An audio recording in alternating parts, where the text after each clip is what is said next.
Chaîne Canal TX5. Bonsoir à tous sur la chaîne Canal TX5. Aujourd'hui, nous allons vous présenter un auteur de roman qui se nomme Titi Auteur et d'un illustrateur se nommant Graphrunner 49 qui sont sur un projet en commun. Titi, parlez-nous de votre manga Dark Fantasy, L'œil du Vatican, tome 1. Bonsoir à tous, je m'appelle Thierry Berns alias Titi Auteur, j'ai 52 ans, je suis dans la région de la Picardie. Mon projet Dark Fantasy, L'œil du Vatican, tome 1. En l'an 867 AD, dans le désert profond du Sahara occidental, tout près de l'Arabie centrale, au lendemain de la tuerie sanguinaire sans précédent des Templiers qui déciment toute une population musulmane qui mourut dans la cité du désert, femmes, enfants, vieillards, pour une cause de foi qui n'est pas la même que les chrétiens et leur Dieu. Des milliers de personnes musulmanes sont mortes au combat pour rien dans la cité de Duma al-Jandal.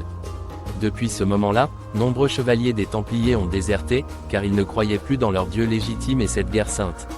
6 mois plus tard, à la prison du Vatican, Alfonso Boda, ancien chevalier des Templiers, fut arrêté par les gardes du Vatican pour érudit et sorcellerie et attend son exécution très prochainement, mais le pape Adrien II va lui proposer une mission périlleuse et dangereuse contre sa liberté et son honneur de toute charge contre lui.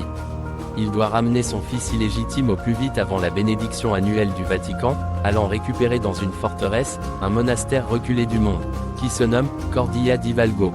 Pour sa mission secrète, le pape va lui mettre comme titre, agent missionnaire, de sa sainteté qui fera foi, comme laissez-passer, d'une autorisation spéciale pour entrer dans de lointaines contrées inhospitalières. Dans l'Europe méridionale, le baron Harold, le seigneur des rôdeurs et des brigands de grand chemin, essayeront de kidnapper l'enfant pour avoir une récompense infinie.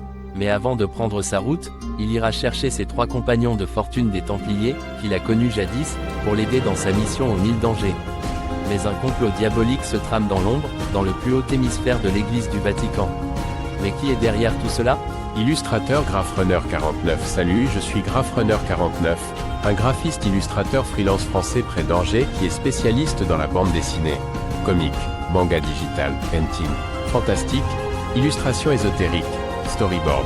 Par le passé, j'ai eu l'occasion d'être publié en tant qu'auteur. Pour les mots de la fin, je vous dites en disant ensemble, créons quelque chose d'extraordinaire. À bientôt. Merci Titi Auteur, de nous avoir raconté un peu sur vous et sur votre illustrateur Graphrunner 49 de votre manga Dark Fantasy intitulé L'œil du Vatican, tome 1.